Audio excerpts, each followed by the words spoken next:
پتہ لگائیں ابو جہل کا گھر کدھر ہے، ابو جہل کا مکان کدھر ہے۔ اس نے مکے میں بہت آتنک پھیلا رکھا تھا، اپنی غنڈہ گردی اور اپنی بے حیائی اور ظلم و ستم کی بدولت وہ سب میں بہت مشہور تھا۔ ذرا پتہ لگایا جائے اس کا گھر کدھر ہے۔ میں نے ایک عربی سے پوچھا این دارو ابی جہل، ابو جہل کا مکان کدھر ہے؟ اس نے کہا لا ادری، میں نہیں جانتا۔ دوسرے سے میں نے پوچھا، اس نے بھی یہی بتایا میں نہیں جانتا۔ اس نے بھی یہی کہا میں نہیں جانتا۔ ایک بوڑھے سے میں نے پوچھا کہ ابو جہل کا مکان کدھر ہے؟ اس نے بتایا تحقیق کے ساتھ تو میں نہیں کہہ سکتا ہوں کہ کہاں ہے، لیکن لوگ یہ بتاتے ہیں یہ جو بیت الخلا بنے ہوئے ہیں اسی جگہ ابو جہل کا مکان تھا۔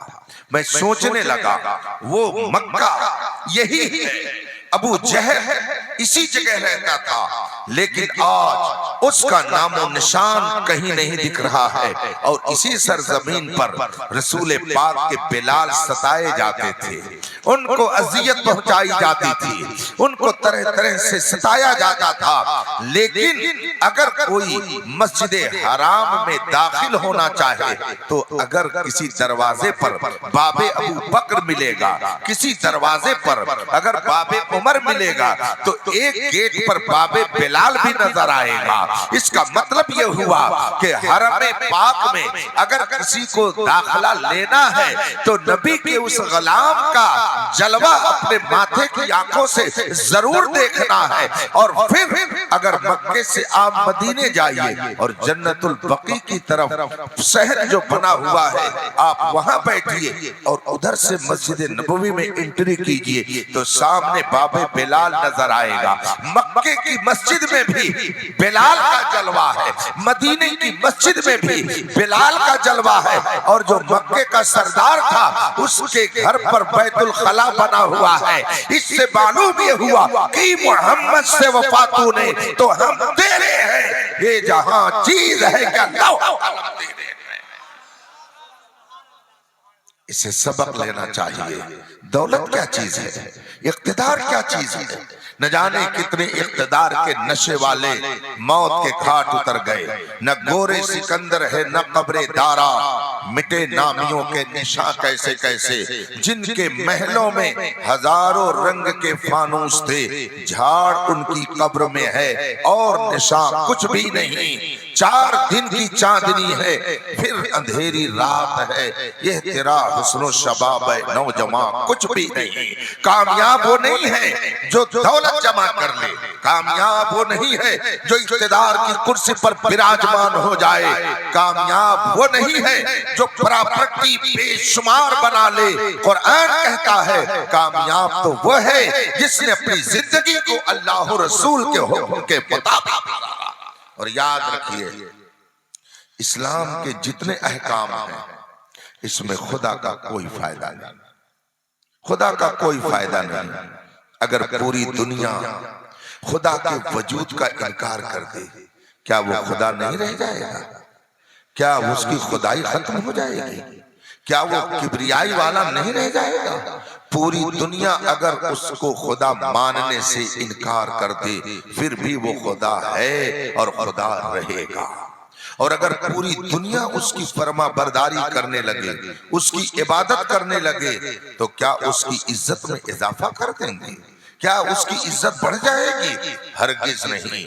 اس کا مطلب ہے کوئی اسے مانے تب بھی اس کا فائدہ نہیں اور نہ مانے تب بھی اس کا کوئی نقصان نہیں۔ اس کا مطلب ہے کہ اس کو ماننے سے اس کو نفع نہیں پہنچانا ہے، خود کو نفع پہنچانا ہے۔ اسی لیے قرآن نے ارشاد فرمایا لا تمنوا علی اسلامکم، اے میرے محبوب آپ اعلان کر دو کہ اگر تم مسلمان ہو تو اپنے مسلمان ہونے کی وجہ سے مجھ پر احسان مت جتاؤ کہ میں مسلمان ہوں۔ آج بہت سارے لوگ کہتے ہیں مولانا صاحب اگر آپ نکاح نہیں پڑھائیں گے تو ہم ادھر چلے جائیں گے، اگر آپ نماز جنازہ نہیں پڑھائیں گے تو ہم ادھر چلے جائیں گے۔ ارے ادھر جاؤ چاہے جہنم میں جاؤ، اس سے مفتی شہزاد کیا بگڑے گا اور ہمارا کیا بگڑے گا؟ ہر شخص شخص اپنے اعمال کا جواب دہ ہے۔ کوئی اگر سنی ہے تو یہ بس سمجھے کہ وہ اعلیٰ حضرت پر احسان کر رہا ہے، کوئی اگر سنی ہے تو وہ یہ نہ سمجھے کہ ہم سنی علماء پر احسان کر رہے ہیں۔ یہ خدا کا احسان ہے کہ اس نے آپ کو اہل سنت میں باقی رکھا ہے۔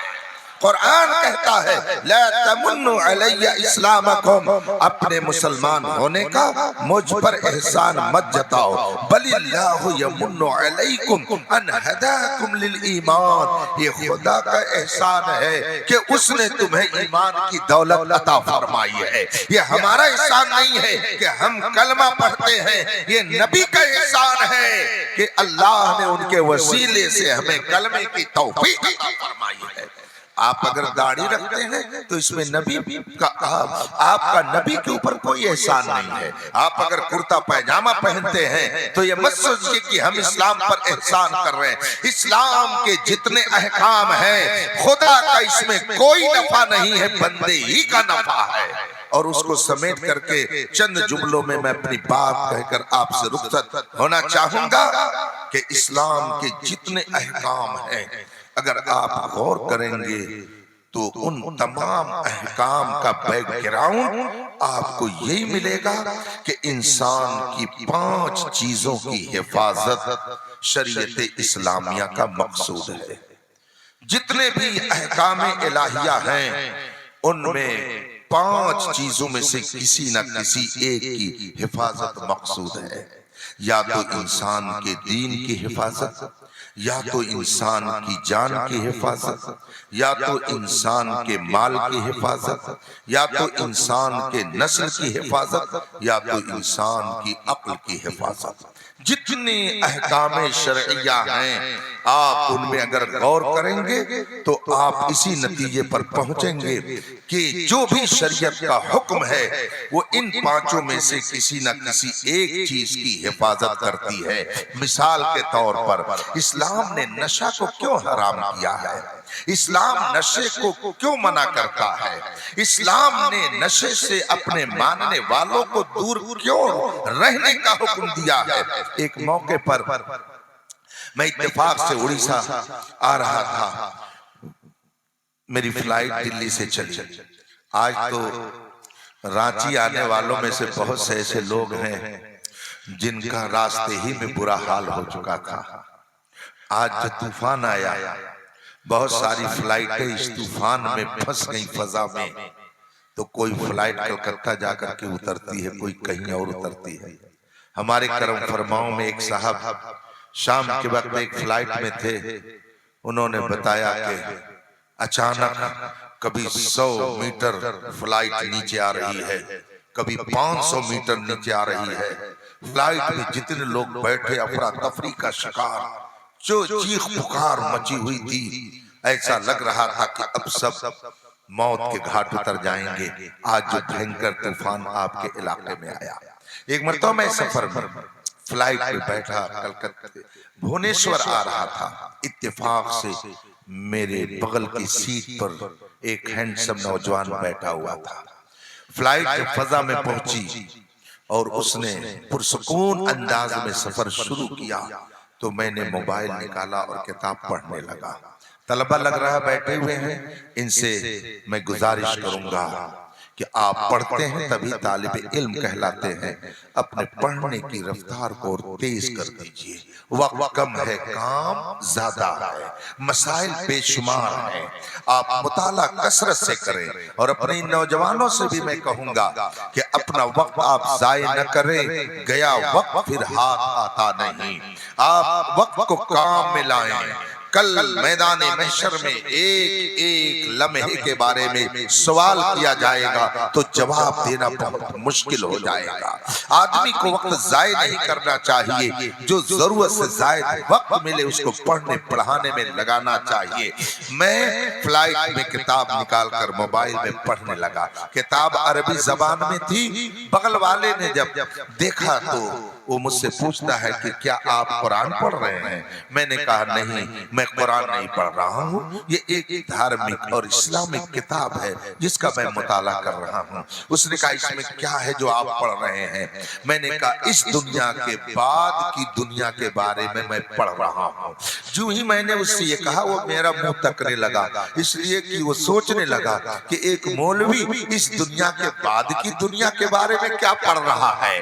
تو اس نے کہا اس دنیا کے بعد کی دنیا کے بارے میں آپ پڑھ رہے ہیں؟ میں نے کہا جی ہاں، اس دنیا کے بارے میں تو لوگ دیکھ کر کے بتاتے ہیں، مگر اس دنیا کے بارے میں وہ شخصیت بتاتی ہے جسے خدا نے سب عطا فرما دیا ہے۔ ہمارے پیغمبر نے اس دنیا کے بارے میں بھی بتایا ہے اور اس کے بعد کی دنیا کے بارے میں بھی انہوں نے بتایا ہے، تو میں اس دنیا کے بارے میں پڑھ رہا ہوں۔ تھوڑی دیر گفتگو چلتی رہی، اس نے کہا میں ایک سوال آپ سے کرنا چاہتا ہوں۔ میں نے کہا بتائیے کیا سوال ہے؟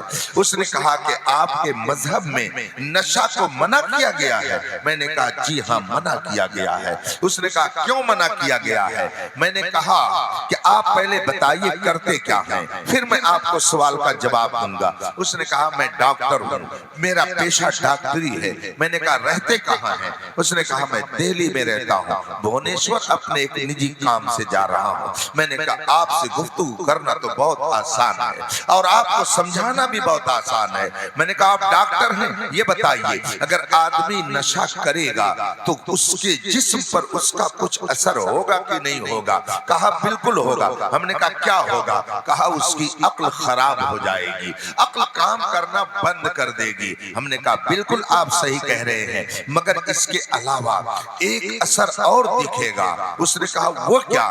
میں نے کہا اس کے حسن میں کمی آ جائے گی، چہرہ بد رونق ہو جائے گا، قوت دفاع اس کی ختم ہو جائے گی، ڈیفنس انرجی ایک دن برباد ہو جائے گی۔ یہ سارے نقصانات ہیں کہ نہیں ہیں؟ اس نے کہا بالکل ہیں۔ میں نے کہا اس کو آپ ایک دوسرے انداز میں سمجھ لیجئے کہ اگر آپ نے دہلی میں ایک خوبصورت مکان بنایا، بہترین بنگلہ آپ نے سجایا، ڈینٹ پینٹ کر کے اس کو مزین کر دیا آپ نے، اور سامنے آپ نے ایک دیوار پر لکھ دیا یہاں اسکریچ لگانا منع ہے، کوئی پوسٹر لگانا منع ہے، کالک پوتنا منع ہے۔ اب بتائیے اگر کوئی وہاں کالک پوتے گا، کوئی اس پر اسکریچ لگائے گا تو آپ کو خراب لگے گا کہ نہیں لگے گا؟ اس نے کہا بالکل خراب لگے گا۔ میں نے کہا کیوں خراب لگے گا؟ کہتا ہے کہ میں نے خوبصورت عمارت بنائی ہے، ڈینٹ پینٹ کر کے مزین کیا ہے، اگر کوئی خراب کرے گا تو مجھے بالکل خراب لگے گا۔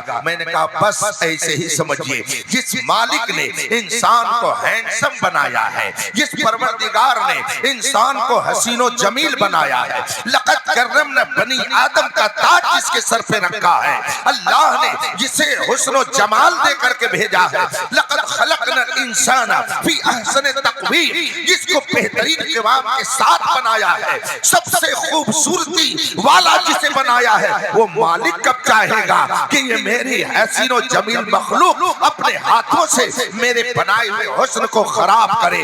کس طریقے سے آپ اس خوبصورت بلڈنگ کو خراب دیکھنا پسند نہیں کرتے ہیں، یوں ہی میرا خالق و مالک بھی اپنے بندوں کو اپنے ہاتھوں سے اپنے آپ کو خراب کرنا دیکھنا پسند نہیں کرتا ہے۔ اس نے کہا بالکل آپ صحیح کہہ رہے ہیں۔ میں نے کہا اس لیے نشہ حرام ہے۔ اس نے کہا آپ کی بات سمجھ میں آ گئی۔ میں یہ بتانا چاہتا ہوں اسلام نے نشہ کو حرام کیا، بتائیے اس میں خدا کا کیا فائدہ ہے، خدا کا کیا نفع ہے؟ اگر آپ نشہ کریں گے تو خدا کا نقصان کیا ہوگا؟ آپ نفع میں رہیں یا نقصان میں رہیں، اس کا تعلق آپ سے ہے۔ خدا نے فرما دیا یہ حرام ہے، آپ کریں گے اس کے مطابق عمل تو آپ کو نفع ملے گا، نہیں کریں گے دنیا میں بھی نقصان اٹھائیں گے اور آخرت میں بھی نقصان اٹھائیں گے۔ خدا کا کوئی نقصان نہیں ہے، نفع اور نقصان کا تعلق آپ سے ہے۔ یوں ہی آپ ذرا دیکھیں اسلام نے چوری کو حرام کیا، آخر کیوں چوری کو حرام قرار دیا؟ کیوں ڈکیتی کو اسلام نے حرام قرار دیا؟ کیوں غصب کو اسلام نے حرام قرار دیا؟ آپ اگر ان علماء سے جا کے پوچھیں گے تو یہ بتائیں گے اگر چوری کو اسلام حرام نہ کرتا تو جو چاہتا جس کا مال چاہتا لے کے چلا جاتا۔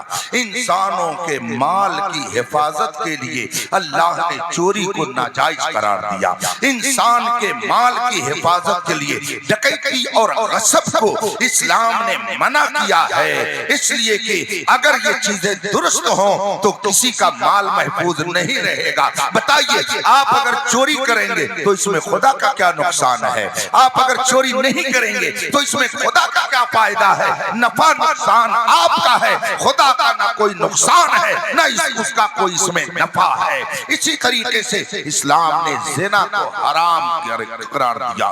کیوں زنا کو حرام قرار دیا؟ اس میں خدا کا کوئی نفع نہیں ہے۔ اگر زنا عام ہوگا حرامی بچوں کی تعداد بڑھ جائے گی، اگر زنا عام ہوگا بدماشوں کی تعداد دنیا میں بڑھ جائے گی اور نسلیں برباد ہو جائیں گی۔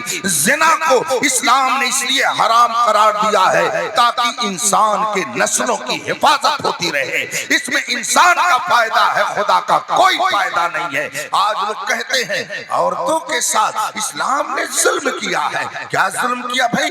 ان کو پردے میں رکھنے کا حکم دے دیا۔ خدا جب دین لیتا ہے تو عقلیں چھین لیتا ہے۔ آپ بھی جانتے ہیں کہ کسی درخت کو کپڑا نہیں پہنایا جاتا، کسی ہاتھی اور شیر کو کپڑا نہیں پہنایا جاتا، تو آپ بھی مت پہنیے، آپ بھی ایسے ہی ننگے گھومیے، پھر پتا چل جائے گا کہ معاشرے میں آپ کی حیثیت کیا ہے۔ اور آپ دیکھ رہے ہیں کہ جو جس قدر اہم درجے پر ہوتا ہے اس کے لیے لباس ویسے ہی رکھے جاتے ہیں۔ ہائی کورٹ میں چلے جائیے، سپریم کورٹ میں چلے جائیے، وکیل اپنے گھر سے پینٹ شرٹ میں جائے گا، لیکن وہاں پینٹ شرٹ ہی میں نہیں رہے گا، بلکہ اس کو ایک اور اوپر سے کوٹ پہننی پڑے گی، اس کے اوپر سے ایک اور جبہ پہننا پڑے گا۔ یہ کیوں پہننا پڑتا ہے؟ تاکہ معلوم ہو جائے کہ یہ عام آدمی نہیں ہے، یہ ہائی کورٹ اور سپریم کورٹ کا جج ہے،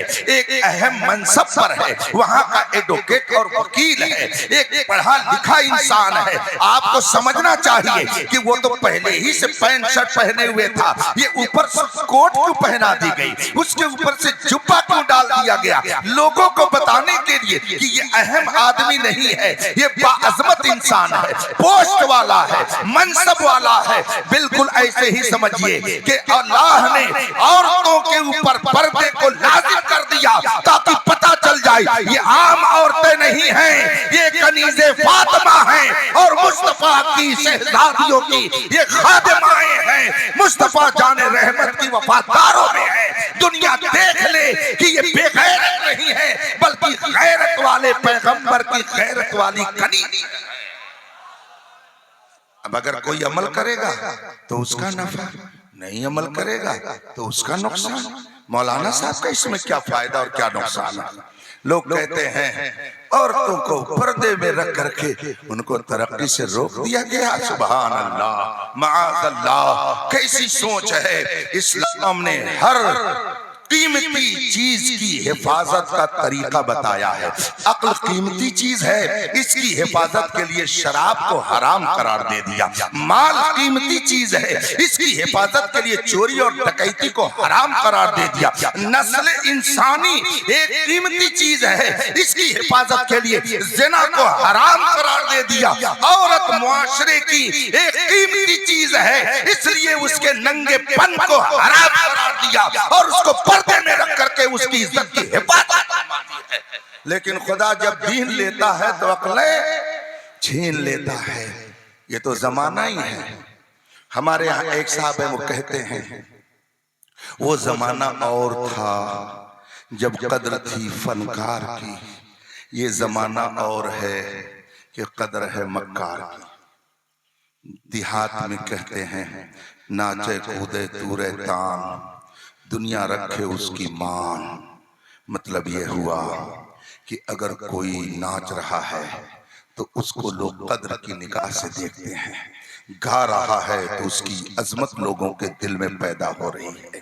اور اگر وہ اذان دے رہا ہے تو مسجد کا ملا کہہ رہا ہے، وہ مؤذن کہلا رہا ہے، یہ مولی صاحب کہلا رہے ہیں۔ قدر والے حقیقت میں جو ہیں معاشرہ ان کو بے قدرہ کر رہا ہے، اور جو ناقدرے ہیں معاشرے کے دل میں ان کی قدر بیٹھ رہی ہے۔ یہ ہے قیامت کی نشانی کہ اچھائیوں کو برا سمجھا جائے گا اور برائیوں کو اچھا سمجھا جائے گا۔ اسلام نے تو عورتوں کی عزت و آبرو کی حفاظت کے لیے ان کو پردے کا حکم دیا تھا، مگر یاروں نے سمجھا کہ یہ ترقی کی راہ میں رکاوٹ ہے، جب تک ان کو بے پردہ نہ کر دیا جائے تب تک یہ ترقی نہیں کریں گے۔ اور میں یہ کہتا ہوں کہ جب تک ان کو بے پردہ نہیں کیا جائے گا تب تک وہ بے حیا نہیں ہوں گی، بے غیرت نہیں ہوں گی، حیا سے دور نہیں ہوں گی۔ حیا سے دور کرنے کے لیے تحریک چلائی جاتی ہے اور نام دیا جاتا ہے ترقی کا۔ نہ جانا حضرت زاہد کے تسبیح و مصلی پر بڑے چلتے ہوئے حضرت ان کو ہم سمجھتے ہیں۔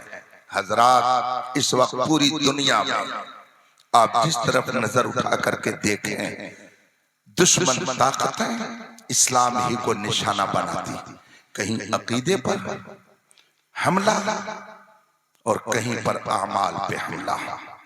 خوبصورتی کے ساتھ وہ آپ کے کلچر، آپ کی تہذیب، آپ کے نیک اعمال کو ختم کر کے آپ کو برائیوں میں ملوث کرنا چاہتی۔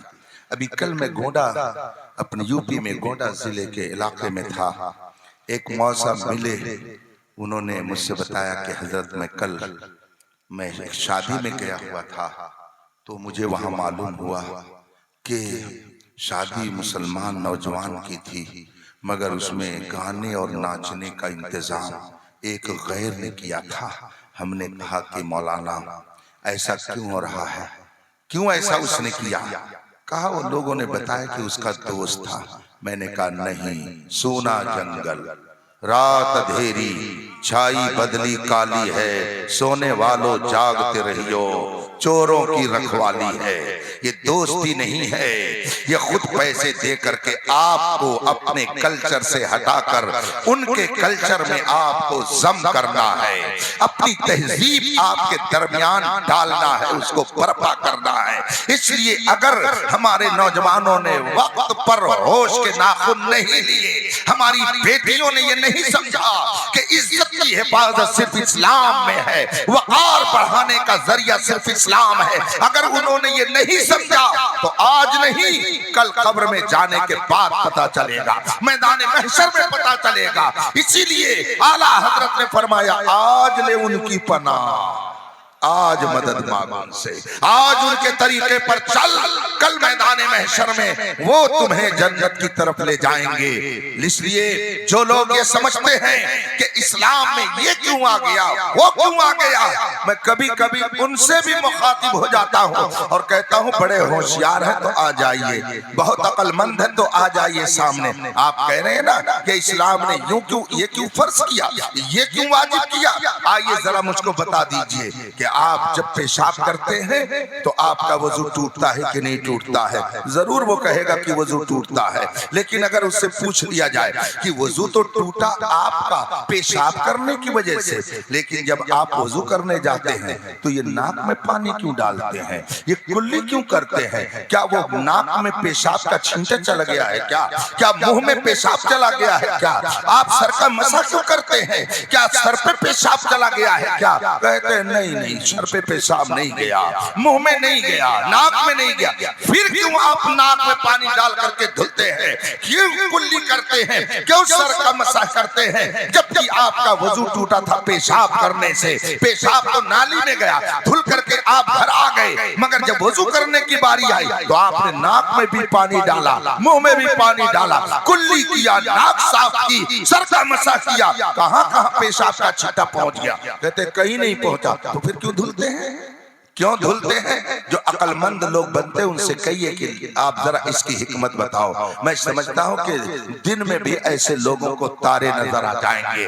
ہم نے اپنی عقل کا کلمہ نہیں پڑھا ہے، ہم تھوڑی یہ کہتے ہیں اشہد ان لا الہ الا اللہ وان العقل رسول اللہ، ہم یہ نہیں کہتے ہیں کہ میں گواہی دیتا ہوں کہ اللہ کے علاوہ کوئی معبود نہیں، اور گواہی دیتا ہوں کہ عقل اللہ کا رسول ہے۔ ہم نے یہ نہیں پڑھا ہے، بلکہ ہم نے پڑھا ہے کہ میں گواہی دیتا ہوں محمد اللہ کے رسول ہے۔ ہم اپنی عقل کی نہیں مانتے، ہم تو اس نبی کی مانتے ہیں جس کے صدقے میں اللہ نے ہمیں عقل عطا فرمائی ہے۔ ہم نے اپنی عقل کا کلمہ نہیں پڑھا ہے، ہم نے محمد رسول اللہ کا کلمہ پڑھا ہے۔ ہماری سمجھ میں آئے یا نہ آئے، ہم وہی کہیں گے جو ہمارے آقا نے فرمایا، ہم وہی کریں گے جو ہمارے مصطفیٰ نے ہمیں تعلیم فرمائی ہے۔ اب اگر کوئی کہتا آپ کی بات سمجھ میں نہیں آتی ہے، حضرت آپ کی بات سمجھ میں نہیں آتی ہے، تو ہم کہیں گے کہ آپ کی جناب سمجھ ہی اتنی نہیں ہے کہ دین کی سمجھ آپ کو آئے۔ ہم دعا کریں گے کہ اللہ آپ کو ہدایت دے۔ امام اعظم رضی اللہ تعالیٰ عنہ جو عقل والوں کے پیشوا کہے جاتے ہیں، جن کو اہل الرائے میں شامل کیا جاتا ہے، جن کو لوگ کہتے ہیں بہت عقل والے ہیں، ان کے بارے میں مشہور ہے کہ اگر وہ کسی مٹی کے پلر کو چاہتے تو سونا ثابت کر دیتے، ایسی ایسی ان کے پاس دلیلیں تھی۔ عقل اللہ نے ان کو اتنی عطا فرمائی تھی۔ پہنچے مدینہ طیبہ، امام اعظم ابو حنیفہ رضی اللہ تعالیٰ عنہ جن کی ہم اور آپ تقلید کرتے ہیں، پہنچے مدینہ طیبہ، دیکھا تو ایک شخصیت پروانوں کے ہجوم میں بیٹھی ہوئی ہے، نور علی نور چہرہ، وقار ٹپک رہا ہے، روب و دبدبا پیشانی سے ظاہر ہے۔ امام اعظم نے دیکھا تو ان کی طرف بڑھے، لوگوں سے پوچھا یہ کون ہے؟ کہا یہ آل رسول ہے، حضرت سیدنا امام باقر ہیں۔ سبحان اللہ، امام اعظم آگے بڑھے، اہل بیت نبوت کا احترام بجا لانے کے لیے قدم آگے بڑھاتے ہیں، مصافہ سلام مصافہ دستبوسی کے بعد کھڑے ہو جاتے ہیں۔ حضرت سیدنا امام باقر نے پوچھا کہ آپ کون ہو؟ آپ نے فرمایا کہ میں ابو حنیفہ نعمان بن ثابت ہوں، کوفہ کا رہنے والا ہوں۔ اتنا سننا تھا کہ حضرت سیدنا امام باقر رضی اللہ تعالیٰ عنہ جلال میں آ گئے اور فرمایا تم وہی ابو حنیفہ ہو جو میرے نانا جان کی شریعت کے خلاف اپنی عقل سے مسئلہ بتاتے ہو، میرے نانا جان کی شریعت کے مقابل میں اپنی عقل سے فیصلہ کرتے ہو۔ حضرت امام اعظم نے جب یہ سنا فوراً آپ نے فیصلہ کیا اور عرض کی حضور اگر اجازت ہو تو تھوڑی دیر میں آپ سے کچھ گفتگو کروں۔ سیدنا امام باقر نے فرمایا کہ ٹھیک ہے بیٹھ جائیے۔ امام اعظم بیٹھ گئے اور آپ نے کہا حضور میں 2-3 سوال کرتا ہوں، آپ اس کا جواب عطا فرما دیں، ابھی بات خود ہی صاف ہو جائے گی۔ حضرت سیدنا امام باقر رضی اللہ تعالیٰ عنہ نے فرمایا کیا کہنا چاہتے ہیں؟ امام اعظم رضی اللہ تعالیٰ عنہ عرض کرتے ہیں حضور یہ بتائیے کہ نجاست کے اعتبار سے مادہ منویہ کے اندر زیادہ گندگی پائی جاتی ہے یا پیشاب کے اندر؟ پیشاب زیادہ نجس ہے یا مادہ منویہ کے اندر نجاست زیادہ ہے؟ دونوں میں ناپاکی کس کے اندر زیادہ پائی جاتی ہے؟ حضرت امام باقر رضی اللہ تعالیٰ عنہ نے فرمایا پیشاب کے اندر نجاست کا مادہ زیادہ پایا جاتا ہے بنسبت مادہ تولید کے مادہ منویہ کے، اس کے اندر گندگی کا مادہ زیادہ پایا جاتا ہے۔ اب امام اعظم عرض کرتے ہیں حضور جب پیشاب کے اندر نجاست کا مادہ زیادہ پایا جاتا ہے تو عقل یہ چاہتی ہے کہ جب آدمی پیشاب کرے تو اس کو غسل کرنا چاہیے، اور اگر مادہ تولید نکلے تو صرف دھو لینا اور وضو کر لینا کافی ہو، اس لیے کہ اس کے اندر نجاست کم ہے، اس کے اندر نجاست زیادہ ہے، تو جس کے اندر نجاست زیادہ ہو وہ نکلے تو غسل کرنا چاہیے، اور جس کے اندر نجاست کا مادہ کم ہے اگر وہ